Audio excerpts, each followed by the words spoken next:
ये दिव्य शरीर के बारे में थोड़ा सा आप लोग और समझ लीजिए, ये काम की बात है ना।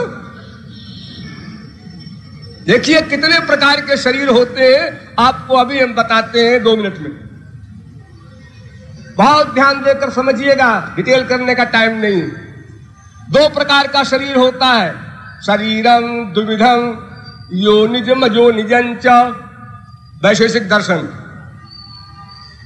दर्शन शास्त्र में 2 प्रकार का शरीर माना गया है, एक योनि से पैदा हुआ शरीर और एक बिना योनि के पैदा हुआ शरीर।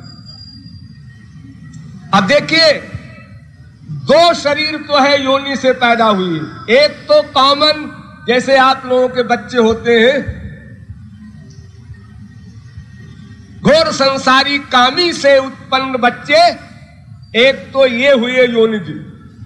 और नंबर 2 जो ऊर्ध्वरेता अखंड ब्रह्मचारी हैं, उनका जीवन में कभी एक आध बार स्त्री संपर्क हो गया तो उससे उत्पन्न जो बच्चे हैं ये नंबर 2। बस योनि के बच्चे 2 प्रकार के। अब बिना योनि के बच्चों को सुनो। नंबर 3, कोई ऊर्ध्वरेता ब्रह्मचारी किसी स्त्री को छू ले, हाथ से उसका सिर छू ले, कान छू ले, नाक छू ले और उसको बच्चा हो जाए,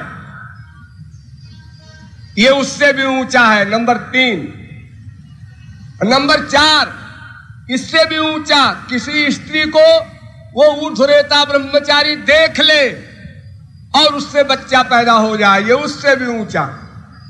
और नंबर 5, हिमालय की चोटी पर बैठा हुआ कोई ऊर्ध्वरेता ब्रह्मचारी संकल्प कर ले अमुक स्त्री के बच्चा हो जाए और बच्चा हो जाए, ये उससे भी ऊंचा।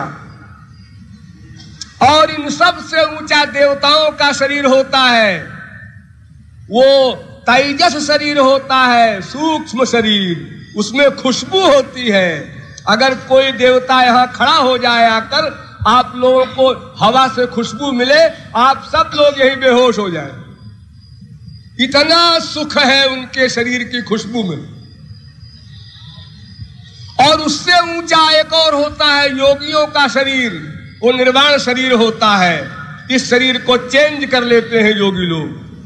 और उससे भी ऊंचा होता है भगवत प्राप्त भक्तों को जो शरीर गोलोक में मिलता है, दिव्य चिन्मय शरीर। और भगवान का शरीर उससे भी ऊंचा होता है, अंतिम 9वां। हाँ ध्यान दीजिए, भक्त के शरीर और भगवान के शरीर में गोलोक में क्या अंतर है? दोनों का शरीर दिव्य चिन्मय, वही चमक, वही आकर्षण, वही सुगंधी, सब चीज वही, लेकिन फिर भी एक बड़ा भारी अंतर है। क्या अंतर? भक्त का शरीर अलग होता है और शरीर ही अलग होता है, अर्थात आत्मा और शरीर ये 2 चीजें होती हैं। लेकिन भगवान का शरीर और शरीरी दोनों एक होता है।